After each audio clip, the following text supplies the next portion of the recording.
ಶಾಂತಿ TV YouTube channel subscribe ಮಾಡಿ, bell icon press ಮಾಡಿ. ಓಂ ಶಾಂತಿ. ನಾವೆಲ್ಲ ಆತ್ಮರು ಭ್ರೂ ಮಧ್ಯದಲ್ಲಿ ಸ್ಮೃತಿ ಸ್ವರೂಪರಾಗುತ್ತಾ ನಾವೆಲ್ಲ ಆತ್ಮರ ತಂದೆ ಪರಂಪಿತ ಶಿವ ತಂದೆಯನ್ನು ಪರಮಧಾಮದಲ್ಲಿ ಸ್ಮರಿಸಿಕೊಂಡು ಪ್ರಜಾಪಿತ ಬ್ರಹ್ಮ ತಂದೆ ಜಗದಂಬಾ ಸರಸ್ವತಿ ಮಮ್ಮ ತಾಯಿಯವರನ್ನು ಸೂಕ್ಷ್ಮವಾಗಿ ಸ್ಮರಿಸಿಕೊಂಡು ಯಜ್ಞದ ಎಲ್ಲ ಆದಿರತ್ನರನ್ನು ನಿಮಿತ್ತ ಶಿಕ್ಷಕಿಯ ಕಂದಿರನ್ನು ಸಮಸ್ತ ಈಶ್ವರಿಯ ಪರಿವಾರವನ್ನು ಸೂಕ್ಷ್ಮವಾಗಿ ಸ್ಮರಣೆ ಮಾಡಿಕೊಂಡು ಪ್ರತಿದಿನದಂತೆ ಈ ದಿನವೂ ಸಹ ಈ ಒಂದು ಮುರಳಿಯ ಚಿಂತನೆಯಲ್ಲಿ ಭಾಗವಹಿಸಿ ಆಲಿಸುತ್ತಿರುವ ನನ್ನೆಲ್ಲ ಸಹೋದರಾತ್ಮರಿಗೆ ಆತ್ಮೀಯವಾದ ಸ್ವಾಗತ ಸುಸ್ವಾಗತ. ಈ ದಿನ ಶಿವತಂದೆ ಜ್ಞಾನ ಮುರಳಿಯಲ್ಲಿ ಅನೇಕ ಮಹಾವಾಕ್ಯಗಳನ್ನು ಕೊಟ್ಟಿದ್ದಾರೆ. ಅದರಲ್ಲೂ ವಿಶೇಷವಾಗಿ ಮುಖ್ಯ ಸಾರ, ವರದಾನ, ಸ್ಲೋಗನ್ ಬಹಳ ವಿಶೇಷವಾದದ್ದಿದೆ. ಈ ಕುರಿತಾಗಿ ಸಂಕ್ಷಿಪ್ತವಾದ ಚಿಂತನೆಯನ್ನು ಮಾಡೋಣ. ಈ ದಿನದ ವರದಾನವಿದೆ. ಯಾರು ಡ್ರಾಮಾದ ಜ್ಞಾನರತ್ನಗಳ ಅನುಭವದ ಮುಖಾಂತರ ಸಾಕ್ಷಿ ಸ್ಥಿತಿಯಲ್ಲಿ ಇರುವಂತಹ ಅಟಲ ಅಚಲ ಭವ ಅಂದರೆ ಈ ಒಂದು ಡ್ರಾಮದ ಕುರಿತಾಗಿ ಸ್ವಯಂ ಪರಮಾತ್ಮ ಯಾವೆಲ್ಲ ಸತ್ಯಗಳನ್ನು ನಮಗೆ ತಿಳಿಸಿದರೆ ಆ ಜ್ಞಾನ ರತ್ನಗಳ ಅನುಭವಿ ಮೂರ್ತರಾದಿ ಸಾಕ್ಷಿಯಾಗಿದ್ದರೆ ಅಚಲ ಅಡೋಲ್ ಆಗಿ ಅಂತ ವರದಾನ ಕೊಟ್ಟಿದ್ದಾರೆ. ಅಚಲ ಅಡೋಲ ಆಗುವುದು ಅಂದರೆ ಸಂದರ್ಭ ಯಾವುದೇ ಇರಲಿ, ಪರಿಸ್ಥಿತಿ ಯಾವುದೇ ಇರಲಿ, ಸ್ವಸ್ಥಿತಿ ಅಲುಗಾಡದಂತೆ ಇರುವಂಥದ್ದು. ಪರಿಸ್ಥಿತಿ ಯಾವುದೇ ಇರಲಿ, ಸ್ವಸ್ಥಿತಿ ಅಲುಗಾಡದಂತೆ ಇರುವುದೇ ಅಚಲ ಅಢೋಲ ಆಗಿರುವುದು. ಈ ಒಂದು ಅಚಲ ಅಡೋಲ ಸ್ಥಿತಿಯನ್ನು ಮಾಡಿಕೊಳ್ಳುವುದಕ್ಕಾಗಿ, ಸದಾ ಸ್ವಸ್ಥಿತಿಯಲ್ಲಿ ಇರುವುದಕ್ಕಾಗಿಯೇ ಬ್ರಹ್ಮನಿಂದ ಹಿಡಿದು ಇಲ್ಲಿಯ ತನಕ ನಾವೆಲ್ಲರೂ ಕೂಡ ಪುರುಷಾರ್ಥವನ್ನು ಮಾಡ್ತಾ ಇರೋದು. ಇದೇ ನಮ್ಮ ಫೈನಲ್ ಸ್ಟೇಜ್, ಇದೇ ನಮ್ಮ ಸಿದ್ಧಿ. ಎಲ್ಲ ಸಾಧನೆಗಳ ಅಂತಿಮ ಸಿದ್ಧಿ ಇದೇ ಆಗಿದೆ. ಸ್ವಸ್ಥಿತಿಯಲ್ಲಿ ಅಚಲವಾಗಿ ಅಟಲವಾಗಿ ಸ್ಥಿತರಾಗುವುದು. ಇದು ಯಾವಾಗ ಸಾಧ್ಯ ಅಂದರೆ ಡ್ರಾಮಾದ ಬಗ್ಗೆ ಇರುವಂತಹ ಪ್ರತಿಯೊಂದು ಜ್ಞಾನರತ್ನಗಳ ಅನುಭವಿ ಮೂರ್ತರಾಗಿ ಸಾಕ್ಷಿಯಾಗಿ ಇರುವಂಥವರು ಸಾಧ್ಯ ಅಂತ. ಅಂದರೆ ಈ ಡ್ರಾಮದ ಕುರಿತಾಗಿ ನಮಗೇನೆಲ್ಲ ತಪ್ಪು ಕಲ್ಪನೆಗಳಿತ್ತು, ಈಗ ಸ್ವಯಂ ಪರಮಾತ್ಮ ಶಿವ ತಂದೆ ಯಾವ ಸತ್ಯವನ್ನು ನಮಗೆ ತಿಳಿಸಿದ್ದಾರೆ. ಡ್ರಾಮಾ ಅಂದರೆ ಈ ಸೃಷ್ಟಿಯ ನಾಟಕದ ರಹಸ್ಯಗಳು. ನಾವೇನು ಅಂದ್ಕೊಳ್ತೀವಿ, ಈ ಸೃಷ್ಟಿಯ ನಾಟಕ ರಹಸ್ಯದಲ್ಲಿ ನಾನು ಸುಪ್ರೀಂ, ನಾನು ಚೆನ್ನಾಗಿರಬೇಕು, ನಾನು ಸ್ಯಾಟಿಸ್ಫೈ ಆಗಿರಬೇಕು, ನಾನು ಸಂತೃಪ್ತನಾಗಿರಬೇಕು, ನಾನು ಯಶಸ್ವಿ ವ್ಯಕ್ತಿ ಆಗಿರಬೇಕು, ನಾನು ಎಲ್ಲರಿಂದ ಆಶೀರ್ವಾದ ಪಡಿಬೇಕು, ಅಭಿಮಾನ ಗಳಿಸಬೇಕು, ಹೆಸರು ಕೀರ್ತಿಯನ್ನು ಮಾಡಬೇಕು. ಸದಾ ಈ ಶಬ್ದ ಸೇರಿಸ್ಕೊಳ್ತೀವಿ ನಾವು. ಎಲ್ಲ ಆಗಬೇಕು, ತಪ್ಪೇನಿಲ್ಲ. ಎಲ್ಲ ಆಸೆಯನ್ನಿಟ್ಕೊಳ್ಳಿ, ಎಲ್ಲ ಸಾಧನೆಯನ್ನು ಮಾಡ್ಕೊಳ್ಳಿ, ಪುರುಷಾರ್ಥವನ್ನು ಮಾಡಿ, ಅದು ಯಾವ ಕ್ಷೇತ್ರದಲ್ಲಾದರೂ ಸರಿ. ಆದರೆ ಸಿಗಬಹುದು, ಸಿಗದೆ ಇರಬಹುದು. ಈ ಸತ್ಯ ನಮಗೆ ಗೊತ್ತಿಲ್ಲ. ಸಿಗುತ್ತೆ ಅಂತಲೇ ನಾವೇನು ಮಾಡ್ತೀವಿ, ಕಂಪ್ಲೀಟಾಗಿ ಅದಕ್ಕೆ ಡೆಡಿಕೇಶನ್ ಆಗ್ತೀವಿ. ಅದು ಬಿಟ್ಟರೆ ಅಲ್ಟರ್ನೇಟ್ ಏನೂ ಇಲ್ಲ ಅನ್ನುವಂತೆ ಅದೊಂದೇ ಜೀವನ ಆಗುವಂತೆ ನಾವು ಯಾವುದಾದರೂ ಒಂದರ ಮೇಲೆ ಆಸೆಯನ್ನು ಇಟ್ಕೊಳ್ತೀವಿ. ಅದು ಹೆಸರಾಗಿರ್ಬೋದು, ಪೋಸ್ಟ್ ಪೊಸಿಷನ್ ಆಗಿರ್ಬೋದು, ವ್ಯಕ್ತಿ ಆಗಿರ್ಬೋದು, ಯಾವುದೇ ಸಾಧನ ಆಗಿರ್ಬೋದು, ಯಾವುದೇ ಅಚೀವ್ಮೆಂಟ್. ಅದಿಲ್ಲ ಅಂದರೆ ನಾನಿಲ್ಲ, ಅದಕ್ಕಾಗಿಯೇ ನಾನು ಇರೋದು, ಹಾಗಂದುಕೊಂಡು ಪ್ರಯತ್ನ ಪಡೋದು ತಪ್ಪಲ್ಲ. ಆದ್ರದ್ದು ಆಗೇ ಬೇಕು ಅಂತ ಇಲ್ಲಿ ನಿಯಮ ಇಲ್ಲ. ನಿನ್ನ ಕ್ಷೇತ್ರ ಅದು ಅಲ್ಲದೇ ಇರಬಹುದು, ನಿನ್ನ ಯಶಸ್ಸು ಅದರಲ್ಲೇ ಇಲ್ಲದೇ ಇರಬಹುದು, ಬೇರೆ ಯಾವುದರಲ್ಲೂ ಬೇಕಾದರೂ ಇನ್ನೂ ನಿನಗೆ ಅವಕಾಶಗಳಿರಬಹುದು. ಈ ರಹಸ್ಯ ನಮಗೆ ಗೊತ್ತಿರಲ್ಲ.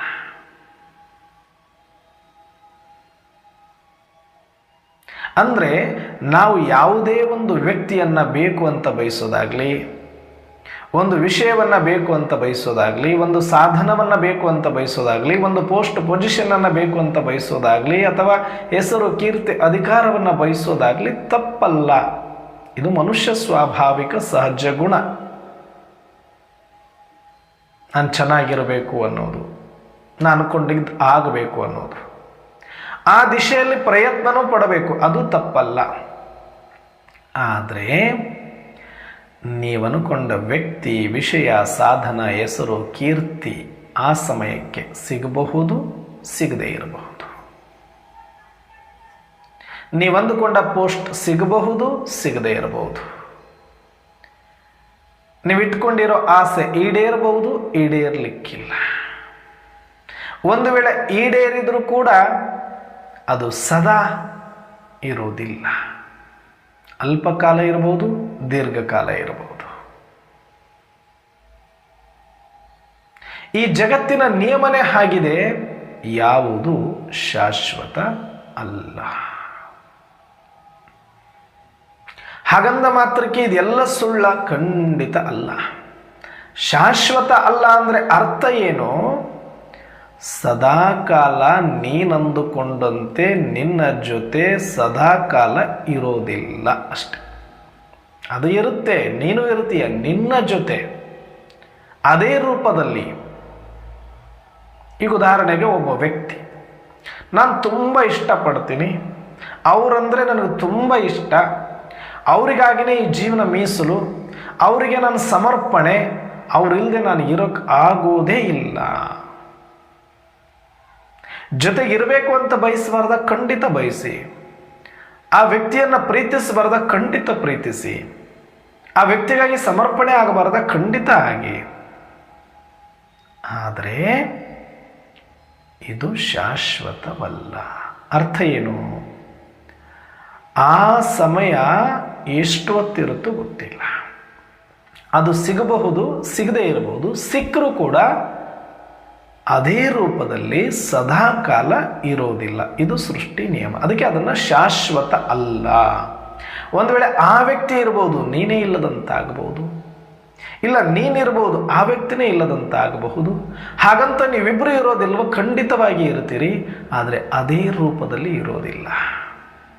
ರೂಪ ಬದಲಾವಣೆ ಆಗುವ ಕಾರಣಕ್ಕಾಗಿಯೇ ಇಲ್ಲಿ ಶಾಶ್ವತ ಅಲ್ಲ ಅಂತ ಹೇಳ್ತಾರೆ. ಬಿಟ್ಟರೆ ಇಲ್ಲಿ ಯಾವುದೂ ಕೂಡ ವಿನಾಶ ಅನ್ನೋದಿಲ್ಲ. ಯಾವುದಕ್ಕೂ ರೂಪ ಪರಿವರ್ತನೆ ಮಾತ್ರ ಜಗತ್ತಿನಲ್ಲಿ ನಡೆಯುತ್ತೆ. ಬಿಟ್ಟರೆ ಯಾವುದು ಸಂಪೂರ್ಣವಾಗಿ ವಿನಾಶ ಆಗುವುದು ಇಲ್ಲ. ಮತ್ಯಾವುದೂ ಕೂಡ ಹೊಸದು ಇಲ್ಲಿ ಸೃಷ್ಟಿನೂ ಆಗುವುದಿಲ್ಲ. ಈಗಾಗಲೇ ಇರುವ ಸೃಷ್ಟಿಯಲ್ಲಿ ಹೊಸದು ಸೃಷ್ಟಿ ಆಗೋದಿಲ್ಲ. ಸೃಷ್ಟಿಯಲ್ಲಿರುವುದು ಯಾವುದು ಸಂಪೂರ್ಣವಾಗಿ ನಾಶ ಆಗೋದಿಲ್ಲ. ಆದರೂ ಕೆಲವೊಂದನ್ನು ವಿನಾಶಿ ಅಂತೀವಿ, ಜಡ ಅಂತೀವಿ, ಅಶಾಶ್ವತ ಅಂತೀವಿ. ಕಾರಣ ಸದಾಕಾಲ ಇದ್ದ ರೂಪದಲ್ಲಿಯೇ ಇರುವುದಿಲ್ಲ, ಇದ್ದ ಸ್ಥಳದಲ್ಲಿಯೇ ಇರುವುದಿಲ್ಲ. ಸಮಯಕ್ಕೆ ತಕ್ಕಂತೆ ರೂಪ ಮತ್ತು ಸ್ಥಾನವನ್ನು ಪರಿವರ್ತನೆ ಮಾಡಿಕೊಳ್ಳುವುದು ಪ್ರಕೃತಿಯ ಧರ್ಮ ಆಗಿರೋದ್ರಿಂದ ನೀನು ಬಯಸಿರುವ ವ್ಯಕ್ತಿ ಸದಾಕಾಲ ಅದೇ ರೂಪದಲ್ಲಿ ಇರಲಿಕ್ಕಿಲ್ಲ, ಸದಾಕಾಲ ಅದೇ ಸ್ಥಾನದಲ್ಲಿ ಇರಲಿಕ್ಕಿಲ್ಲ. ದೂರ ಆಗಬಹುದು, ಕೆಳಗಡೆ ಹೋಗಬಹುದು, ಮೇಲೇರಬಹುದು. ಅರ್ಥಾತ್ ಉದ್ಯೋಗ, ಅಂತಸ್ತು, ಹೆಸರು, ಕೀರ್ತಿ ನೀನಂದುಕೊಂಡ ಸ್ಥಾನದಲ್ಲೇ ಇರಬೇಕು ಅಂತೆಲ್ಲ ಕೆಳಗೂ ಬರಬಹುದು, ಇಲ್ಲ ಅದಕ್ಕಿಂತ ಮೇಲೂ ಹೋಗಬಹುದು, ಇಲ್ಲ ನಿನ್ನ ಹತ್ತಿರದಲ್ಲೇ ಇರಬಹುದು, ಇಲ್ಲ ನಿನ್ನಿಂದ ದೂರವೂ ಆಗಬಹುದು, ಅದೇ ರೂಪದಲ್ಲಿ ಇರಬಹುದು ಅಥವಾ ಅದರ ರೂಪಾಂತರಗೊಳ್ಳಬಹುದು. ಬಹುಶಃ ಒಬ್ಬ ವ್ಯಕ್ತಿಯನ್ನು ನಾವು ಕಳ್ಕೊಂಡ್ವಿ, ಸಾವಿಗೀಡಾದ ಅಂದರೆ ಆ ವ್ಯಕ್ತಿ ಸತ್ತಿಲ್ಲ, ಆ ವ್ಯಕ್ತಿಯ ರೂಪ ಪರಿವರ್ತನೆ ಆಗಿದೆ. ಒಳಗಿರುವ ಚೈತನ್ಯ ಜ್ಯೋತಿ ಇದೆ, ಆತ್ಮ, ಅದು ನಿಜವಾದ ವ್ಯಕ್ತಿ, ಆತನ ಜೊತೆ ನಮಗೆ ವಹಿವಾಟು. ಆದರೆ ಆ ಮೇಲೆ ಇರುವ ಶರೀರದ ಹೊದಿಕೆ ಅದು ಚೇಂಜ್ ಆಗಿದೆ, ಕಾಸ್ಟ್ಯೂಮ್. ಹಾಗಂತ ಆ ಕಾಸ್ಟ್ಯೂಮ್ ಸಂಪೂರ್ಣವಾಗಿ ವಿನಾಶ ಆಯಿತ ಶರೀರ ಅಂದರೆ ಇಲ್ಲ. ಕಣ ಕಣ ಕಣ ಕಣಗಳು ಕೂಡ ಮತ್ತೆ ಪ್ರಕೃತಿಯಲ್ಲಿ ಸೇರಿದೆ, ರೂಪ ಪರಿವರ್ತನೆಯಾಗಿ. ಜೋಡಿ ಇರೋದೆಲ್ಲ ಅಗಲಿದೆ, ಕೂಡಿರೋದೆಲ್ಲ ಅಗಲಿದೆ, ಅಷ್ಟೇ, ರೂಪ ಬದಲಾವಣೆ ಆಗಿದೆ. ಇನ್ನೊಂದು ರೂಪದಲ್ಲಿ ಮತ್ತೆ ನಿನ್ನೆದರಲ್ಲಿ ಬರಬಹುದು. ಅದು ನಾನಾದರೂ ಸರಿ, ನನ್ನ ಎದುರಲ್ಲಿರುವ ನನ್ನ ಇಷ್ಟದ ವ್ಯಕ್ತಿ ಆದರೂ ಸರಿ. ಅದೇ ರೀತಿಯಾಗಿ ವ್ಯಕ್ತಿ, ವಿಷಯ, ವಸ್ತು, ಸಾಧನ, ಅಧಿಕಾರ, ಹೆಸರು, ಕೀರ್ತಿ ಎಲ್ಲವೂ ಸದಾಕಾಲ ಒಂದೇ ಸ್ಥಾನದಲ್ಲಿ ಒಂದೇ ರೂಪದಲ್ಲಿ ಇರೋದಿಲ್ಲ. ಇದು ಸೃಷ್ಟಿಯ ನಿಯಮ. ಈ ಸತ್ಯ ಅರ್ಥ ಮಾಡಿಕೊಂಡ್ರೆ ನಾನು ಜ್ಞಾನಿ. ಈ ಸತ್ಯ ಅರ್ಥ ಆಗದೆ ಸುಮ್ಮನೆ ಅದನ್ನು ಇಷ್ಟಪಟ್ಟು ಅತಿಯಾಗಿ ಮೋಹಿಸಿದರೆ ನಾನು ಅಜ್ಞಾನಿ. ಪ್ರೀತಿಸಬಹುದು, ಮೋಹಿಸಬಾರದು. ಪ್ರೀತಿ ಜ್ಞಾನಿಯ ಗುಣ, ಮೋಹ ಅಜ್ಞಾನಿಯ ಗುಣ. ರಾಗನೂ ಮಾಡಬೇಡಿ, ದ್ವೇಷನೂ ಮಾಡಬೇಡಿ.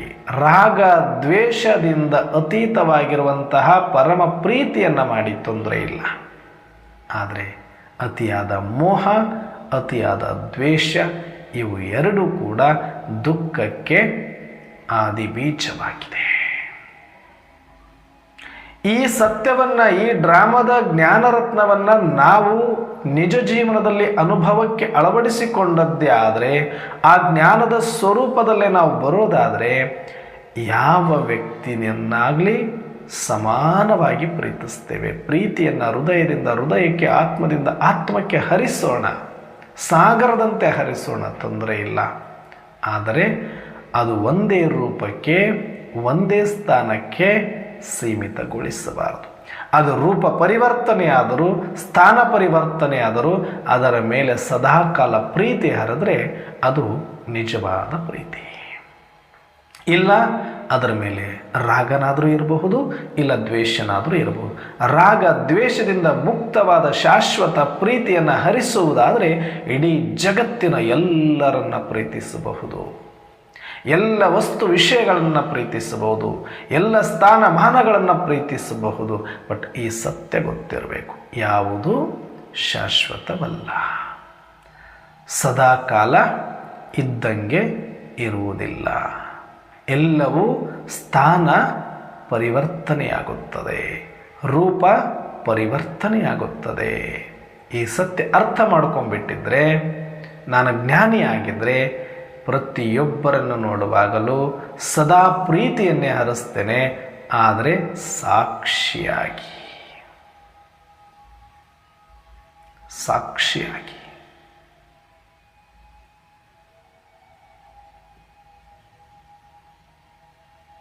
ಮೋಹಿಸುವುದಿಲ್ಲ, ದ್ವೇಷಿಸುವುದಿಲ್ಲ, ಪ್ರೀತಿ ಮಾತ್ರ. ಜ್ಞಾನರತ್ನದ ಸ್ವರೂಪವಾದರೆ, ನಾನು ಅನುಭವಿ ಆದರೆ ಸಾಕ್ಷಿಯಾಗ್ಬಿಡ್ತಾನೆ. ಇದು ಒಂದು ಸಂದರ್ಭಕ್ಕಾಗಿ, ಒಂದು ಪರಿಸ್ಥಿತಿಗಾಗಿ ಆಗದೆ, ಜೀವನದ ಪ್ರತಿನಿತ್ಯದ ಪ್ರತಿಯೊಂದು ಕ್ಷಣದ ಪ್ರತಿಯೊಂದು ಸಂದರ್ಭದಲ್ಲಿಯೂ ಕೂಡ ನನ್ನ ಸ್ಥಿತಿ ಸಾಕ್ಷಿಯಾಗಿರಬೇಕು, ಅಚಲ ಆಗಿರಬೇಕು, ಅಟಲ ಆಗಿರಬೇಕು.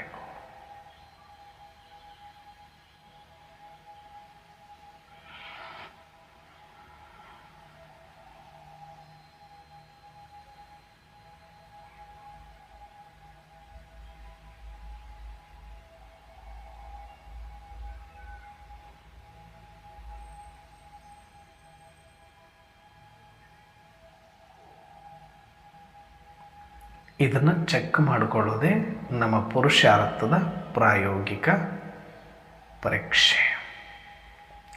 ಜ್ಞಾನ ಮುರುಳಿ ನಮಗೆ ತೇರಿಯನ್ನು ಬೋಧಿಸುತ್ತೆ. ಈ ಸೃಷ್ಟಿಯ ರಹಸ್ಯವನ್ನು ಅರಿದೇ ಇರೋ ಕಾರಣ ಮನುಷ್ಯಾತ್ಮರೆಲ್ಲರೂ ಇಷ್ಟೊಂದು ದುಃಖಿಗಳಾಗಿದ್ದಾರೆ. ಎಷ್ಟರ ಮಟ್ಟಿಗೆ ಅಂದರೆ ಪ್ರಾಣಿ ಪಕ್ಷಿಗಳಿಗಿಂತಲೂ ಕೂಡ. ಯಾಕಂದರೆ ಆ ಪ್ರಾಣಿ ಪಕ್ಷಿಗಳಿಗಾದರೂ ಒಂದಷ್ಟು ಈ ಸೃಷ್ಟಿಯ ನಿಯಮಗಳು ಸರಿಯಾಗಿ ಅರ್ಥ ಆಗಿದೆ ಮತ್ತು ಅದಕ್ಕೆ ಅಡ್ಜಸ್ಟು ಆಗಿವೆ.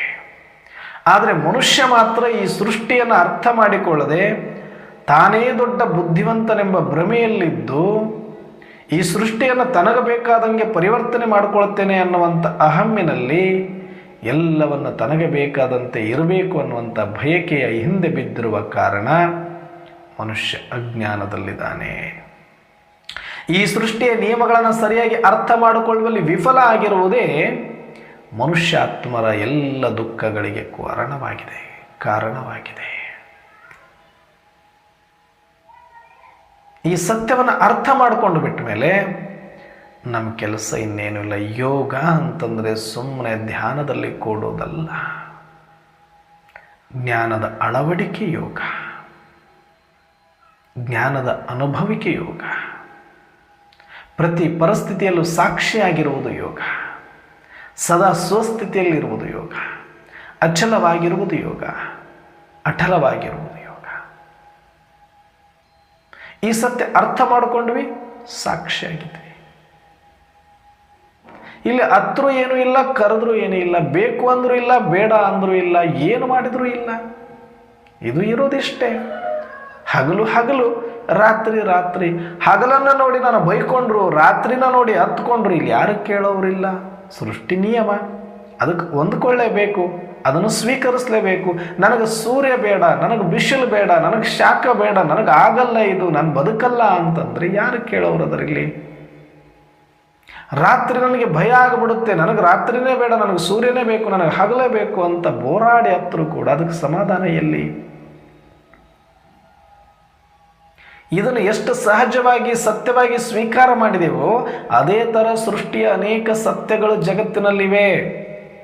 ಕೂಡಿದ್ದೆಲ್ಲ ಅಗಲಬೇಕು, ಅಗಲದ್ದೆಲ್ಲ ಕೂಡಬೇಕು. ಇದು ಡ್ರಾಮಾದ ರಹಸ್ಯ. ಇನ್ನು ರೈಸ್ ಆ್ಯಂಡ್ ಫಾಲ್, ಹತ್ತಿದ್ದೆಲ್ಲ ಇಳಿಬೇಕು, ಇಳಿದದ್ದೆಲ್ಲ ಹತ್ತಬೇಕು. ಇದು ಸೃಷ್ಟಿಯ ನಿಯಮ. ಸದಾಕಾಲ ಪರಿವರ್ತನೆ, ಪುನರಾವರ್ತನೆ, ಇದು ಪ್ರಕೃತಿ ನಿಯಮ. ಇದು ಡ್ರಾಮಾದ ಜ್ಞಾನವೇ.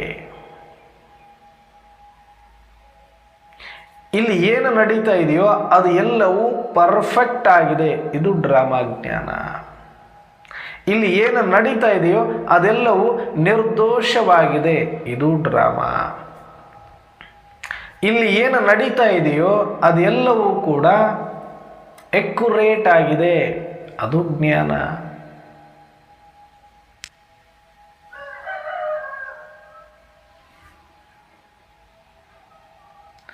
ಇಲ್ಲಿ ಏನು ನಡೀತಾ ಇದೆ ಅದೆಲ್ಲವೂ ಕೂಡ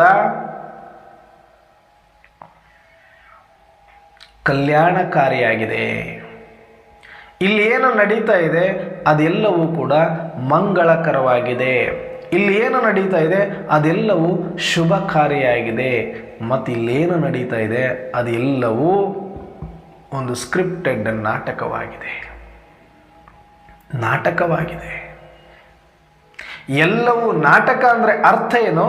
ನಿಯಮ ಅನುಸಾರ ನಡೀತಾ ಇದೆ ಅಷ್ಟೇ. ಎಲ್ಲವೂ ನಿಯಮಕ್ಕೊಳಪಟ್ಟಿದೆ. ಆ ನಿಯಮದ ಸೂತ್ರದಲ್ಲಿ ಇಡೀ ಸೃಷ್ಟಿಯ ನಾಟಕ ಬಂದಿಯಾಗಿದೆ. ಒಂದು ಮಾಲೆ, ಒಂದು ದಾರದಲ್ಲಿ ಇರುವ ಮುತ್ತುಗಳು ಹೇಗೆ ಬಂದಿಯಾಗಿ ಒಂದು ಸುಂದರವಾದ ಗಂಟಿನೊಂದಿಗೆ ಆ ಸುಂದರವಾದ ಮಾಲೆ ನಮಗೆ ಶೋಭಿಸುತ್ತದೆಯೋ ಹಾಗೆ ಡ್ರಾಮಾದ ನಿಯಮಗಳನ್ನುವ ಗಂಟಿನ ಮೇಲೆ ಇಡೀ ಸೃಷ್ಟಿಯ ಸಮಯದ ಆಧಾರದ ಮೇಲೆ ನಾವೆಲ್ಲ ಆತ್ಮರು ಪಾತ್ರವನ್ನು ಮಾಡ್ತಾ ಬಂದಿರೋದು ಈ ಸುಂದರವಾದ ಸೃಷ್ಟಿ ನಾಟಕ ಚಕ್ರ ನಮಗೆ ಕಾಣಿಸ್ತಾ ಇದೆ. ಒಂದು ಮಾಲೆ ಅಂದರೆ ಮಾಲೆ ಸುಮ್ಮನೆ ನಿಂತಿರೋದಿಲ್ಲ, ಮಣಿಗಳಷ್ಟೇ ಕಾಣುತ್ತೆ, ಒಳಗಡೆ ಇರುವ ದಾರ ಕಾಣಿಸೋದಿಲ್ಲ. ಹೇಗೋ ಹಾಗೆ ಸೃಷ್ಟಿ ಕಾಣಿಸ್ತಾ ಇದೆ, ಆದರೆ ಸೃಷ್ಟಿಯ ನಿಯಮಗಳು ಕಾಣಿಸ್ತಾ ಇಲ್ಲ. ಆ ಸೃಷ್ಟಿಯ ನಿಯಮಗಳ ಆಧಾರದ ಮೇಲೆ, ಆ ಸೃಷ್ಟಿಯ ಸಮಯದ ಆಧಾರದ ಮೇಲೆ, ಆ ನಿಯಮಕ್ಕೆ ತಕ್ಕಂತೆ ಎಲ್ಲವೂ ಪರಿವರ್ತನೆ ಆಗ್ತಾ ಆಗ್ತಾ ಆಗ್ತಾ ಬರ್ತಾ ಇದೆ. ಹಾಗಾಗಿ ಈ ಸೃಷ್ಟಿ ಒಂದು ಸುಂದರ ನಾಟಕ. ಇದರಲ್ಲಿ ಹೆಚ್ಚಿಗೆ ತಲೆ ಕೆಡಿಸ್ಕೊಳ್ಳೋದು, ತಲೆ ಬಿಸಿ ಮಾಡಿಸ್ಕೊಳ್ಳೋದು ನಮ್ಮ ಕೆಲಸ ಅಲ್ಲ. ಸೃಷ್ಟಿ ಬಗ್ಗೆ ಯೋಚನೆ ಮಾಡಕ್ಕೆ ಹೋಗ್ತೀವಿ, ಅಯ್ಯೋ ಸೃಷ್ಟಿ ಪರಿವರ್ತನೆ ಹಿಂಗಾಗುತ್ತೆ, ಪ್ರಕೃತಿ ಹಿಂಗಾಗುತ್ತೆ, ಅಮೇರಿಕ ಹಂಗಾಗುತ್ತೆ, ಭಾರತ ಹಿಂಗಾಗುತ್ತೆ, ಈ ಧರ್ಮ ಹಿಂಗಾಗಿದೆ, ಆ ಧರ್ಮ ಹಂಗಾಗಿದೆ, ಈ ಜಾತಿ ಹಿಂಗಾಗಿದೆ, ಆ ಜಾತಿ. ಯಾವುದು ಕಾಂಟ್ರಾಕ್ಟ್ ತಗೊಂಡು ಈ ಭೂಮಿಗೆ ನೀವು ಬಂದೀರಿ? ಯಾರು ನಿಮಗೆ ಕಾಂಟ್ರಾಕ್ಟ್ ಕೊಟ್ಟಿದ್ದು ಇದನ್ನು ಸರಿ ಮಾಡಲಿಕ್ಕೆ? ನೀನು ಬಂದಾಗ ಏನಿತ್ತು? ಒಂದಿಷ್ಟು ಮಾಂಸದ ಮುದ್ದೆ. ನೀನು ಬಂದು ಒಂದಷ್ಟು ಚಿಗುರ್ಕೊಂಡ ಮೇಲೆ, ಒಂದಷ್ಟು ಇಲ್ಲಿ ಬುದ್ಧಿ ಬೆಳೆದ ಮೇಲೆ, ಒಂದಷ್ಟು ಕಣ್ಣು ತೆರೆದ ಮೇಲೆ ಈ ಪ್ರಪಂಚ ನೀನು ಬರೋದಕ್ಕಿಂತ ಮುಂಚೆನೇ ಇತ್ತು, ನೀನು ಹೋದ ಮೇಲೂ ಇರುತ್ತೆ. ಅದ್ರ ಬಗ್ಗೆ ಮಾತಾಡಿ ಏನು ಅಂತಾರಲ್ಲ, ನಾಯಿ ಮುಗುಲಿಗೆ ಒದರಿ ಸತ್ತು ಹೋದಂತೆ ಅಂತ. ಮುಗುಲು ನೋಡಿ ಒದರಿ ಸತ್ರು ಯಾರು ಕೇಳೋರು? ಅದರ ಹಾಗೆ ಈ ಸೃಷ್ಟಿ ನಾಟಕ ಅನ್ನುವ ವಿಶಾಲವಾದ ರಹಸ್ಯಮಯ ಈ ಸುಂದರ ನಾಟಕದ ಕುರಿತು ನನಗೆ ಬೇಕಾದಂಗೆ ನಾನು ಕೂಗುತ್ತೀನಿ, ಅವರಿಗೆ ಬೇಕಾದಂಗೆ ಅವರು ಕೂಗುತ್ತಾರೆ.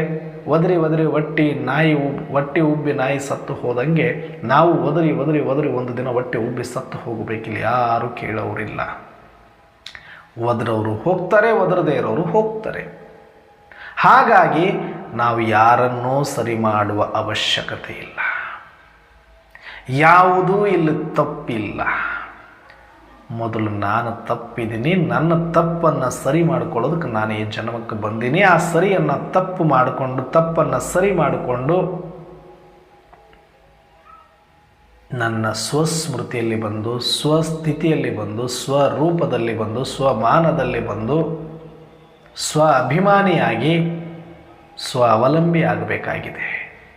ಇದನ್ನು ಬಿಟ್ಟು ಅವ್ರದ್ದು ಯಾರು ಚಿಂತೆ ಮಾಡಿ ಏನು ಮಾಡೋರದೀವಿ? ನನ್ನನ್ನು ನಾನು ಸರಿ ಮಾಡ್ಕೊಳ್ದೇನೆ ಇನ್ನೊಬ್ಬರನ್ನ ಸರಿ ಮಾಡ್ತೀನಿ, ನನ್ನ ಮನೆಯೇ ಬೆಳಕು ಮಾಡ್ಕೊಳ್ದಿರೋ ಊರ ಮನೆ ಬೆಳಕು ಮಾಡ್ತೀನಿ ಅನ್ನೋದು ಎಷ್ಟು ಹಾಸ್ಯಾಸ್ಪದನೋ ಅಷ್ಟೇ ಹಾಸ್ಯಾಸ್ಪದ. ಸೃಷ್ಟಿ ಬಗ್ಗೆ ಮಾತಾಡ್ತೀವಿ, ನಾವು ಏನು ಒಂದು ಕೂದಲು ಎಳೆನೂ ಇಲ್ಲ, ಸುಮ್ಮನೆ ಬುದ್ಧಿಗೆ ಬಂದಿದೆ, ಏನೋ ಮನಸ್ಸು ಇಚ್ಛೆ ಮಾತಾಡಬೇಕು. ನಮಗೇನು ಸಂಬಂಧಪಟ್ಟಿದ್ದ?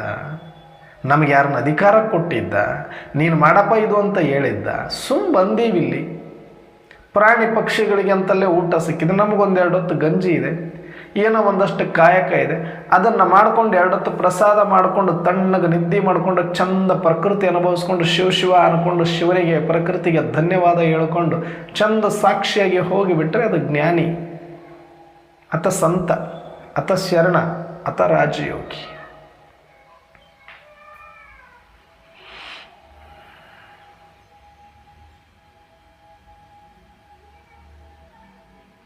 ಹಾಗಾಗಿ ನಾವೆಲ್ಲರೂ ಕೂಡ ಭಾಳ ತಲೆ ಕೆಡಿಸ್ಕೊಂಡು ಬೇಡದೇ ಇರೋದೆಲ್ಲ ತುಂಬಿಕೊಂಡು ಬೇಡದೇ ಇರೋ ವಿಚಾರ ಮಾಡೋ ಕಾರಣಕ್ಕಾಗಿ ನಮ್ಮ ವಿಚಾರ ಮಾಡಲಿಕ್ಕೆ ನಮಗೆ ಟೈಮ್ ಇಲ್ಲ. ಸ್ವಚಿಂತನೆ ಯಾರಿಗೂ ಬೇಕಿಲ್ಲ. ಬೇಕಾದಷ್ಟು ಕ್ಲಾಸ್ ಕೇಳಿ,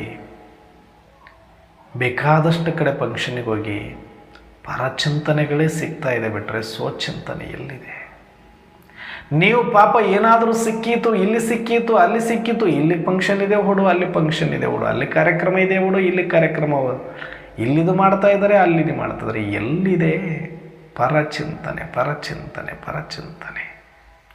ಒಂದು ಶರೀರದ್ದು ಇಲ್ಲ, ಸಂಬಂಧದ್ದು ಇಲ್ಲಿ ಇನ್ನೊಂದು ಮತ್ತೊಂದು ಇದೆ.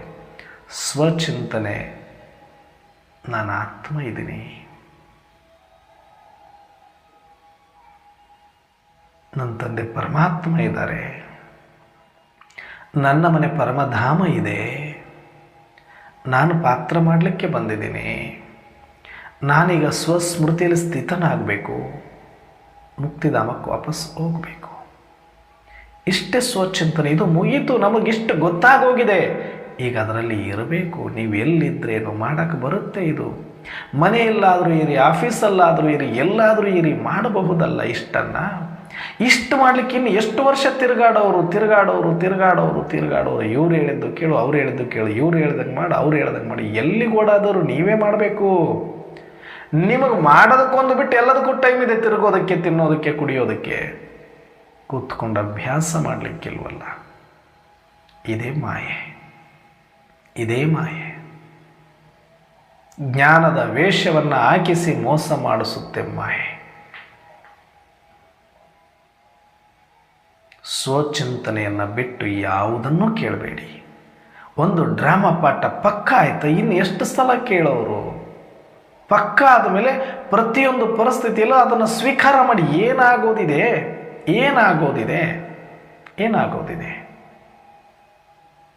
ಆಗೋದೇ ಆಗುತ್ತೆ. ಅದು ಗೊತ್ತಾಗೋಗಿದೆ ಡ್ರಾಮಾದಲ್ಲಿ. ಏನಿದೆ ಅದೇ ಆಗುತ್ತೆ ಡ್ರಾಮಾದಲ್ಲಿ. ಯಾರೂ ತಪ್ಪಿಸ್ಲಿಕ್ಕಾಗಲ್ಲ. ಸ್ಕ್ರಿಪ್ಟ್ ಚೇಂಜ್ ಆಗೋದಿಲ್ಲ. 1 ಸೆಕೆಂಡ್ ಮುಂದೆ ಹೋಗಲ್ಲ, 1 ಸೆಕೆಂಡ್ ಹಿಂದೆ ಬರಲ್ಲ. ಶರೀರಧಾರಿಗಳು ಯಾರೂ ಕೂಡ ಶಾಶ್ವತವಾಗಿ ದೂರ ಆಗೋದಿಲ್ಲ, ರೂಪ ಪರಿವರ್ತನೆ ಆಗ್ತಾರೆ. ಇಲ್ಲಿ ಯಾರಿಗೋಸ್ಕರ ಹತ್ಕೊಂಡು ಕೂತ್ಕೊಂಡ್ರೆ ನಾಳೆ ನಾನು ಹೋಗಾಗೂ ಯಾರೂ ಬರೋದಿಲ್ಲ, ಅಥವಾ ಯಾರಾದರೂ ಹೋಗಾಗ ನಾನು ಹೋಗೋದಿಲ್ಲ. ಅಷ್ಟು ಪ್ರೀತಿ ಅಂತೀವಿ. ಎಲ್ಲಿ ಪ್ರೀತಿ? ಡಿಪೆಂಡೆನ್ಸಿ ಅಷ್ಟೇ. ಪ್ರೀತಿ ಇದ್ದರೆ ಅವರು ಶರೀರ ಬಿಟ್ಟಾಗ ಇವರು ಬಿಡಬೇಕಾಗಿತ್ತಲ್ಲ. ಎಷ್ಟು ಜನ ಬಿಟ್ಟಿದ್ದೀವಿ ನಾವು? ಇಲ್ಲ, ನಾನು ಬಿಟ್ಟಾಗ ಅವ್ರು ಬಿಡ್ತೀನಿ ಅಂತ ಏನಾದರೂ ಅಗ್ರಿಮೆಂಟ್ ಮಾಡಿದಾರಾ? ಇಲ್ವಲ್ಲ. ಅಷ್ಟು ಪ್ರೀತಿಗೆ ಯಾಕೆ ಪ್ರೀತಿ ಅಂದರೆ ಡಿಪೆಂಡೆನ್ಸಿ ಇದೆ. ಒಬ್ಬರ ಮೇಲೆ ಒಬ್ಬರು ಪರಾವಲಂಬಿಗಳಾಗಿದ್ದೀವಿ. ನಾನೊಬ್ಬನೇ ಇರೋದಕ್ಕೆ, ನನಗೇನೋ ಹಂಚ್ಕೊಳ್ಳೋದಕ್ಕೆ ನನಗೆ ಬೇಕಾಗುತ್ತೆ ಒಬ್ಬರು ಅನ್ನೋದಕ್ಕೆ ನೀನು ಬೇಕು, ನಿನಗೆ ನಾನು ಬೇಕು. ಇಷ್ಟೇ. ಇಲ್ಲಿ ಎಲ್ಲರೂ ತಮ್ಮ ಕಂಫರ್ಟ್ ಝೋನಿಗೆ ಪ್ರೀತಿ ಇಷ್ಟಪಡ್ತಾ ಇದ್ದಾರೆ ಅಷ್ಟೇ. ಅದನ್ನು ಪ್ರೀತಿ ಅಂತ ಇವ್ರು ಕರ್ಕೊಳ್ತಾ ಇದ್ದಾರೆ. ಅದು ಪ್ರೀತಿ ಅಲ್ಲ, ಅದು ಮೋಹ ಆಗಿರ್ಬೋದು, ಅದು ಡಿಪೆಂಡೆನ್ಸಿ ಆಗಿರ್ಬೋದು ಅಷ್ಟೆ. ಈ ಸತ್ಯ ಅರ್ಥ ಮಾಡಿಕೊಂಡ್ರೆ 6-3 ಆಗಲಿ, 3-6 ಆಗಲಿ, ಇವತ್ತಿರಲಿ, ನಾಳೆ ಇರದೇ ಇರಲಿ, ಇವತ್ತು ಸಿಗಲಿ, ನಾಳೆ ಸಿಗದೇ ಇರಲಿ, no problem. All is well.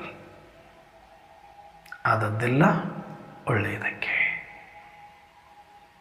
ಯಾಕಂದರೆ ನನಗೂ ಏನೂ ಆಗಲ್ಲ, ಜಗತ್ತಿನಲ್ಲಿರುವ ಯಾವ ಆತ್ಮರಿಗೂ ಏನೂ ಆಗಲ್ಲ, ಪ್ರಕೃತಿಗೂ ಏನೂ ಆಗಲ್ಲ. ಅದರ ಧರ್ಮದಲ್ಲಿ ಅದು ಪರಿವರ್ತನೆ ಆಗ್ತಾ ಇದೆ. ಇನ್ನು ಆಗೋದೇನಿದೆ ಇಲ್ಲಿ? ಬಡ್ಕೊಳ್ಳೋದಕ್ಕೆ, ಅಳೋದಕ್ಕೆ, ಕರೆಯೋದಕ್ಕೆ ಆಗಬೇಕು. ಏನಾಗೋದಿದೆ ಇಲ್ಲಿ? ನಷ್ಟ ಆಗ್ಬೋದು ಒಂದಿಷ್ಟೇನಾದರೂ. ಹೋಗ್ಲಿ ಬಿಡು. ನಾನು ತಂದಿಲ್ವಲ್ಲ ಏನು, ಪಾಕೆಟ್ ತುಂಬಿಕೊಂಡು ಯಾರು ಹುಟ್ಟಿಲ್ವಲ್ಲ ಇಲ್ಲಿ. ಹೋಗ್ಲಿ ಬಿಡು. ಡ್ಯಾಮೇಜ್ ಆಗ್ಬೋದು ಸ್ವಲ್ಪ, ಆಗಲಿ ಬಿಡು. ನಾನು ಎಲ್ಲ ಸರಿಗೆ ಇರಬೇಕು ಅಂತ ನಾನೇನು ಸ್ಕ್ರಿಪ್ಟ್ ಬರ್ಕೊಂಡ ಬಂದಿದ್ದ? ಎಲ್ಲ ಸರಿಗೆ ಕೊಟ್ಟಿದ್ದ. ಬಟ್ ಇವಾಗ ಏನೋ ಒಂದು ಕಡಿಮೆ ಆಯಿತು. No problem. ಇಷ್ಟೇ. ಒಳಗಡೆ ಒಂದು ಆತ್ಮಿಕ ನಶೆ, ಆತ್ಮಿಕ ಸ್ಮೃತಿ, ಇದನ್ನೇ ಆತ್ಮಸ್ಥೈರ್ಯ ಅಂತ ಕರೀತಾರೆ. ಈ ಆತ್ಮಸ್ಥೈರ್ಯ ಬಂದ ಮೇಲೆ, ನಮಗೆ ಡ್ರಾಮಾದ ರಹಸ್ಯ ಗೊತ್ತಾದ ಮೇಲೆ, ಈಗ ನಾವು ಆತ್ಮ ಅದು ಹೆಂಗಿದೆ? ಬ್ಯೂಟಿಫುಲ್ ಆಗಿದೆ. ಅದು ಹೆಂಗಿದೆ? ಪವರ್ಫುಲ್ ಆಗಿದೆ. ಅದು ಹೆಂಗಿದೆ? ಬ್ಲಿಸ್ಫುಲ್ ಆಗಿದೆ. ಆತ್ಮ ಅಂದರೆ ಸುಮ್ಮನೆ ಅಲ್ಲ. ಅದು ಅದರ ಒಂದು ಸ್ಮೃತಿಯಲ್ಲಿ ಎಷ್ಟು ತಾಕತ್ತಿದೆ ಅಂದರೆ, ಇಡೀ ಜಗತ್ತಿನ ಎಲ್ಲ ಸುಖಗಳನ್ನು ಮೀರಿಸಿ ಆನಂದದಲ್ಲಿ ತಿಳಿಸುವಂಥ ಆನಂದ ಆತ್ಮದ ಸ್ಮೃತಿಯಲ್ಲಿದೆ. ನಾವು ಸುಮ್ಮನೆ ಬಾಯಟ್ ಮಾಡ್ದಂಗೆ ಆತ್ಮ ಅನ್ನೋದಲ್ಲ. ಆತ್ಮ ಅಂದರೆ ಅದು ಹಂಗಿದೆ. ಪರಮಾತ್ಮ ಅಂದ್ರೆ ನಮ್ದು ಹೆಂಗೆ ಮನಸ್ಸು ವಿಶಾಲವಾಗಿ ತೆರೆದುಕೊಳ್ಳುತ್ತೋ ಹಾಗೆ ಆತ್ಮ ಅಂದ್ರೂ ಕೂಡ ತೆರೆದುಕೊಳ್ಬೇಕು. ಅಷ್ಟು ಪರಮ ಪವಿತ್ರವಾದ ಆತ್ಮ ನಾನು, ಪರಮಶಕ್ತಿಯುಳ್ಳ ಆತ್ಮ ನಾನು, ಅದಮ್ಯ ಚೈತನ್ಯವುಳ್ಳ ಆತ್ಮ ನಾನು, ಪರಮ ಉತ್ಸಾಹಿ ಆತ್ಮ ನಾನು, ಅಷ್ಟೇ ಸ್ಥಿರವಾಗಿರುವ ಆತ್ಮ ನಾನು, ಸ್ಥಿತನಾಗಿರುವ ಆತ್ಮ ನಾನು, ಏಕಾಗ್ರನಾಗಿರುವ ಆತ್ಮ ನಾನು, ಸಂತುಷ್ಟವಾಗಿರುವ ಆತ್ಮ ನಾನು, ನಿಜಾನಂದವಾಗಿರುವ ಆತ್ಮ ನಾನು, ಸಚ್ಚಿದಾನಂದ ಸ್ವರೂಪ ನಾನು. ನಾನು ಬೇಜಾರು ಮಾಡ್ಕೊಳ್ಳೋದಕ್ಕೆ ಇಲ್ಲಿ ಕಾರಣಗಳೇ ಇಲ್ಲ. ನಾನು ಅಳೋದಕ್ಕೆ, ದುಃಖ ಪಡಲಿಕ್ಕೆ ಕಾರಣಗಳೇ ಇಲ್ಲ. ಇಷ್ಟು ಅದ್ಭುತ ಆನಂದ ಇದೆ ಈ ಜ್ಞಾನದಲ್ಲಿ. ಡ್ರಾಮಾ ಪಾಠ ನಮ್ಮ ಎಲ್ಲ ದುಃಖವನ್ನು, ಸಂಶಯವನ್ನು ನಿವಾರಣೆ ಮಾಡುತ್ತೆ, ಕಣ್ಣೀರನ್ನು ಒರೆಸುತ್ತೆ. ಆತ್ಮದ ಪಾಠ ಆನಂದದಲ್ಲಿ ತೇಲಿಸುತ್ತೆ. ಈ ಸಾಕಲ್ಲ ಈ 2 ಪಾಠಗಳು. ಇಷ್ಟಂತೂ ತಿಳಿದಾಗಿದೆ ಅಲ್ಲ. ಈಗ ಇನ್ನು ಎಲ್ಲಿ ಸುತ್ತವ್ರು ಯಾಕೆ ಸುತ್ತಾ ಇದ್ರೆ ಅಂದರೆ ಇದನ್ನು ಅನುಭವಿಸೋಕೆ ನಿಮ್ಮ ಹತ್ರ ಶಕ್ತಿ ಇಲ್ಲ, ಇದನ್ನು ಅನುಭವಿಸೋಕೆ ನಿಮ್ಮ ಹತ್ರ ಒಂದು ದೃಢತೆ ಇಲ್ಲ, ಇದನ್ನು ಅನುಭವಿಸೋದಕ್ಕೆ ನಿಮ್ಗೆ ತಾಕತ್ತಿಲ್ಲ. ಹೇಡಿಗಳ ಥರ ತಿರುಗುತ್ತಾ ಇದ್ದೀವಿ ಇನ್ನು ನಾವು ಅಲ್ಲಿ ಇಲ್ಲಿ ಅಲ್ಲಿ ಇಲ್ಲಿ ಅಲ್ಲಿ ಇಲ್ಲಿ. ದೃಢ ಸಂಕಲ್ಪ ಮಾಡ್ಕೊಳ್ಳಿ. ಸಿಕ್ಕಾಗಿದೆ ಜ್ಞಾನ, ತಿಳಿದಾಗಿದೆ ಇಷ್ಟು, ಕೂತ್ಕೊಳ್ಳಿ, ಅಭ್ಯಾಸ ಮಾಡಿ. ಇದಕ್ಕೆ ನಿಮ್ಮ ಹತ್ರ ಶಕ್ತಿ ಇಲ್ಲ. ಸುಮ್ಮನೆ ಶವಗಳಂತೆ ಅಲ್ಲಿ ಇಲ್ಲಿ ಅಲ್ಲಿ ಇಲ್ಲಿ ಅಲಿದಾಡಿ ಅಲದಾಡಿ ಅಲದಾಡಿ ಸುಸ್ತಾಗಿ ಬಾಯಾರಿ ಅಲ್ಲಿ ತಿನ್ನು ಇಲ್ಲಿ ತಿನ್ನು, ಅದು ಕೇಳು ಇದು ಕೇಳು, ಹಂಗೆ ತಿರುಗಿ ಒಂದು ದಿನ ಸುತ್ತಿ ಸುತ್ತಿ ಸುತ್ತಿ ಸತ್ತು ಹೋಗೋದಷ್ಟೆ. ಯಾವ ಕೆಲಸಕ್ಕೂ ಬರೋದಿಲ್ಲ ನಾವು ಮುಂದೆ. ಸಾಕು ತಿರುಗಿದ್ದು, ಸಾಕು ಅಲೆದಾಡಿದ್ದು. ಒಂದಷ್ಟು ನಿಮ್ಮ ಮನಸ್ಸಿಗೆ ನೀವು ಬುದ್ಧಿ ಹೇಳಿ, ಎಷ್ಟಪ್ಪ ತಿರುಗಾಡ್ತೀಯ, ಎಷ್ಟಪ್ಪ ಕೇಳ್ತೀಯ, ಮಾಡೋ ಮರೆಯ, ಕೇಳಿರುವಷ್ಟನ್ನು ಅಳವಡಿಸ್ಕೋ, ಸಾಕು, ಒಂದು ಕಡೆ ಕೂತ್ಕೋ, ಓಡು ಓಡು ಓಡು ಓಡು, ಮಾಡು ಮಾಡು ಮಾಡು ಮಾಡು, ಕೇಳು ಕೇಳು ಕೇಳು ಕೇಳು. ವಿಪರೀತ ಆಗೋಗಿದೆ ಅದು. ಇಷ್ಟು ಸಾಕಲ್ಲ ಜ್ಞಾನ ನಮಗೆ ಅಳವಡಿಸಿಕೊಂಡು ಅನುಭವಿಸಿ ಸ್ಥಿತರಾಗೋದಕ್ಕೆ. ಸಾಕು, ಬಟ್ ಮಾಡಕ್ಕೆ ಮನಸ್ಸಿಲ್ಲ, ಅದಕ್ಕೆ ಓಡ್ತಾ ಇದ್ದೀವಿ ಅಷ್ಟೆ. ಮಾಡಕ್ಕೆ ಮನಸ್ಸಿರೋರು ಇಷ್ಟೇ ಸಾಕು. ಎಲ್ಲಿ ಹೋಗಿ ನೀವು ಕಾಡಲ್ಲಿ ಬಿಡ್ರಿ ಇವ್ರನ್ನ, ಜೈಲಲ್ಲಿಡ್ರಿ ಇವ್ರನ್ನ ತೊಗೊಂಡೋಗಿ, ಇವರು ಆರಾಮಾಗಿ ಸಚ್ಚಿದಾನಂದ ಸ್ಥಿತಿಯಲ್ಲಿ ಇರ್ತಾರೆ. ಇದೇ ಜ್ಞಾನ. ಇವರೇ ಶ್ರೀಮಂತರು, ಇವರೇ ನಿಜವಾದ ಯೋಗಿಗಳು, ಇವರೇ ನಿಜವಾದ ಸಂತರು, ಶರಣರು, ಜ್ಞಾನಿಗಳು. ಇಷ್ಟಂತೂ ನಮಗೆ ಸಿಕ್ಕಿದೆ. ಆಹೋ ಸೌಭಾಗ್ಯ ಇದು. ಆ ಪರಮ ಸದ್ಗುರು ಪರಮಾತ್ಮನಿಂದಲೇ ಸಿಕ್ಕಿದೆ ನಮಗೆ. ಆದರೆ ಅಳವಡಿಸಿಕೊಳ್ಳುವ ದೃಢ ಸಂಕಲ್ಪ ನಾನೇ ಮಾಡಬೇಕು ಹೊರತಾಗಿ ಯಾರೂ ನಿಮಗೆ ಬಂದು ನೀನು ಪುರುಷಾರ್ಥ ಮಾಡುವಂತ ಹೇಳಲ್ಲ. ಇದು ಮಜಾ ಇದೆ. ಸೇವೆಗೆಲ್ಲರೂ ಕರಿಬೋದು, ಸೇವೆ ತಗೊಳ್ಳುವಾಗ ಎಲ್ಲರೂ ನಿಮ್ಮನ್ನು ನೆನಪು ಮಾಡ್ಬೋದು. ನಿನ್ನ ಪುರುಷಾರ್ಥ ಮಾಡ್ಕೋ ಅಂತ ನೆನಪು ಮಾಡೋರು ಯಾರಿದ್ದಾರೆ? ನೀನೆಷ್ಟು ಪುರುಷಾರ್ಥ ಮಾಡ್ತಿದೀಯಾ ಅಂತ ಕೇಳೋರು ಯಾರಿದ್ದಾರೆ? ಎಲ್ಲಿ ಎಡುತ್ತಾ ಇದೆಯಾ ಅಂತ ಕೇಳೋರಿಗೆ ಯಾರಿಗೆ ಟೈಮ್ ಇದೆ ಈಗ ಹೇಳಿ? ಜನರ ದೂರಲೇಕೆ ನಾವು, ಅವರೇ ಕಷ್ಟದಲ್ಲಿಹರು, ಅವರ ಚಿಂತೆ ಅವರಿಗೆ ಇಹುದು, ನಮ್ಮ ಚಿಂತೆ ಯಾರಿಗೆ ಮುದ್ದು. ಪಾರು ಮಾಡು ದೇವಾ, ಈ ಜಗವ ನಂಬಿ ಸುಖವೇ ಇಲ್ಲ. ಪಾರು ಮಾಡು ದೇವಾ, ಈ ಜಗವ ನಂಬಿ ಸುಖವೇ ಇಲ್ಲ. ಯಾರನ್ನ ದೂರ ಏನು ಪ್ರಯೋಜನ? ಅವರ ಚಿಂತೆ ಅವರಿಗೆ ಇಹುದು. ಜನರ ದೂರಲೇಕೆ ನಾವು, ಅವರೇ ಕಷ್ಟದಲ್ಲಿಹರು. ನಾವಂತೀವಿ, ಅಯ್ಯೋ ನಮ್ಮ ಅಕ್ಕವ್ರು ಹೇಳಲ್ಲ, ನಮ್ಮ ಅಣ್ಣವ್ರು ಹೇಳಲ್ಲ, ನಮ್ಗೆ ಯಾರೂ ಕೇಳಲ್ಲ, ನಮ್ಮನೆಯವರು ಸಪೋರ್ಟ್ ಮಾಡಲ್ಲ. ಯಾಕೆ ಜನಗಳನ್ನ ದೂರಬೇಕು ನಾನು? ಅವರೇ ಕಷ್ಟದಲ್ಲಿಹರು, ಅವರ ಚಿಂತೆ ಅವರಿಗೆ ಇಹುದು, ನಮ್ಮ ಚಿಂತೆ ಯಾರಿಗೆ ಮುದ್ದು. ಅವರವ್ರ ಚಿಂತೆ ಅವ್ರವ್ರಿಗೆ ಬೇಕಾದಷ್ಟಿದೆ, ನಮ್ಮ ಚಿಂತೆ ಯಾರಿಗೆ ಮುದ್ದಾಗೋದಿದೆ ಇಲ್ಲಿ? ಯಾರಿಗೆ ಇಷ್ಟ ಆಗೋದಿದೆ ಇಲ್ಲಿ? ಯಾರನ್ನ ದೂರಿ ಪ್ರಯೋಜನ ಇಲ್ಲ. ನೀನು ದೂರಬೇಕು ಅಂತ ಇದ್ದರೆ, ಆರೋಪ ಮಾಡಬೇಕಂತಿದ್ರೆ ಮೊದಲು ನಿನ್ನ ಮೇಲೆ ನೀನು ಆರೋಪ ಮಾಡ್ಕೊ. ನಿನ್ನ ಮನಸ್ಸೇ ನಿನಗೆ ಸರಿಯಾಗಿ ಹಿಡಿತದಲ್ಲಿ ಇಟ್ಕೊಳಕ್ಕಾಗಿಲ್ಲ. ನಿನ್ನ ಬುದ್ಧಿನೇ ನಿನ್ನ ಕೈಯಲ್ಲಿಲ್ಲ. ನೀನು ದೃಢ ಸಂಕಲ್ಪನೆ ಮಾಡ್ತಾ ಇಲ್ಲ, ದೃಢ ಪ್ರತಿಜ್ಞೆ ಮಾಡ್ತಾ ಇಲ್ಲ, ಅದಕ್ಕೆ ತಕ್ಕಂತೆ ಇಲ್ಲಿ ನಡ್ಕೊಳಕ್ಕಾಗ್ತಿಲ್ಲ ನಿನಗೆ. ಇಷ್ಟು ಭಗವಂತ ಬಂದು ಇಷ್ಟು ಜ್ಞಾನ ಕೊಟ್ಟ ಮೇಲೆ ಒಂದು ಕಡೆ ಕೂತ್ಕೊಂಡು ಸಾಕ್ಷಿ ಸ್ಥಿತಿ ಅನುಭವ ಮಾಡೋಣ, ಅಚಲ ಅಠೋಲ ಆಗೋಣ ಅಂತ ನೀನೇ ದೃಢ ನಿರ್ಧಾರ ಮಾಡಲಿಲ್ಲ ಅಂದರೆ ಇನ್ನು ಯಾರನ್ನ ದೂರ ಏನು ಪ್ರಯೋಜನ? ನಿನ್ನ ಮನಸ್ಸೇ ನಿನಗೆ ಮೋಸ ಮಾಡ್ತಾ ಇದೆ. ಅದಕ್ಕೆ ಕೆಡುಕರನು ನಾ ಹುಡುಕುತ್ತ ಹೊರಟೆ, ಕೆಡುಕರಾರು ಸಿಗಲಿಲ್ಲ. ನನ್ನಯ ಮನವನು ನಾನೇ ನೋಡೆ, ನನಗಿಂತ ಕೆಡುಕರಿಲ್ಲ ಕಬೀರ, ನನಗಿಂತ ಕೆಡುಕರಿಲ್ಲ. ಕಬೀರದಾಸರು ಹೇಳ್ತಾರೆ, ಕೆಡುಕರನು ನಾ ಹುಡುಕುತ್ತ ಹೊರಟೆ, ಕೆಡುಕರಾರು ಸಿಗಲಿಲ್ಲ. ನನ್ನಯ ಮನವನು ನಾನು ನೋಡೆ, ನನಗಿಂತ ಕೆಡುಕರ್ಯಾರೂ ಇಲ್ಲ. ನಾವು ಇಲ್ಲಿ ತನಕ ಯಾಕೆ ಇನ್ನೊಬ್ಬರ ಮೇಲೆ ಆರೋಪ ಮಾಡ್ತೀವಿ ಅಂದ್ರೆ, ನನ್ನನ್ನು ನೋಡ್ಕೊಳ್ಳೋಕೆ ಇಲ್ಲಿ ತನಕ ನನಗೆ ಬಂದಿಲ್ಲ, ಅದಕ್ಕೆ ಬೇರೆಯವ್ರನ್ನ ನೋಡ್ತಾ ಇದ್ದೀನಿ, ಅದಕ್ಕೆ ಬೇರೆಯವ್ರ ತಪ್ಪುಗಳನ್ನು ಸರಿ ಮಾಡೋದ್ರಲ್ಲಿ ಬ್ಯುಸಿಯಾಗಿದ್ದೀನಿ, ಇಲ್ಲ ಆರೋಪ ಮಾಡೋದ್ರಲ್ಲಿ ಬ್ಯುಸಿಯಾಗಿದ್ದೀನಿ. ನನ್ನನ್ನು ನೋಡ್ಕೊಳ್ಳೋಕೆ ಬಂದಿತ್ತು ಅಂದ್ರೆ ನಂದೇ ಅನಂತ ಕೋಟಿ ಇದೆ ತಪ್ಪು. ಎನ್ನ ಕೋಟಿ ಅನಂತ ಇನ್ನು ಸೈರಣೆಗೆ ಲೆಕ್ಕವಿಲ್ಲವಯ್ಯ ಅಂತ ಹೇಳ್ತಾರೆ. ಅನಂತ ಅಪರಾಧ ಎನ್ನಲ್ಲಿ ಇರಲಾಗಿ ಯಾರಿಗೆ ದೂರಲಿ ಅಂತ ಕೇಳ್ತಾರೆ ಅವರು. ಅನಂತ ಅಪರಾಧ ನನ್ನೊಳಗಡೆ ಇದೆ, ಇನ್ನು ಯಾರಿಗೆ ದೂರಲಿ ನಾನು. ಹಾಗೆ ಜ್ಞಾನಿಗಳು ಅಂದರೆ ಯಾರು, ಯೋಗಿಗಳಂದರೆ ಯಾರು, ಯಾರು ಪುರುಷಾರ್ಥಿಗಳು ಅಂದರೆ ಯಾರು, ತೀವ್ರ ಪುರುಷಾರ್ಥಿಗಳಂದರೆ ಯಾರು ಅಂದರೆ ಅವರಿಗೆ ಬೇರೆ ಯಾರನ್ನು ನೋಡಲಿಕ್ಕೆ ಸಮಯ ಇಲ್ಲ. ತಮ್ಮನ್ನು ತಾವು ಪ್ರತಿಕ್ಷಣ ನೋಡಿಕೊಳ್ತಾರೆ. ತಮ್ಮಲ್ಲಿರುವ ತಪ್ಪುಗಳನ್ನು ಸರಿ ಮಾಡಿಕೊಳ್ಳೋದ್ರಲ್ಲೇ ಸಮಯವನ್ನು ಕೊಟ್ಟಿರ್ತಾರೆ, ಅದರಲ್ಲೇ ಮುಳುಗಿರ್ತಾರೆ. ಅವರು ನಿಜವಾದ ಪುರುಷಾರ್ಥಿಗಳು. ಅವರಿಂದ ಏನಾದರೂ ನಿರೀಕ್ಷೆ ಮಾಡ್ಬೋದು ಬಿಟ್ಟರೆ ಬರೀ ಪರಚಿಂತನೆ, ಪರದಾಟದಲ್ಲಿ, ಪರಿಸ್ಥಿತಿಯಲ್ಲಿದ್ದವರು ಅಲ್ಲ, ಸ್ವಸ್ಥಿತಿಯಲ್ಲಿರೋರು. ಅದಕ್ಕೆ ಇಡೀ ದಿನ ಚೆಕ್ ಮಾಡ್ಕೊಳ್ಳೋಣ. ಅವ್ಯಕ್ತ ಮಾಸವಿದೆ, ಅವ್ಯಕ್ತ ಬಾಬ್ದಾದ ಸಮಾನಾಗುವಂಥ ಅವಕಾಶ ಇದೆ.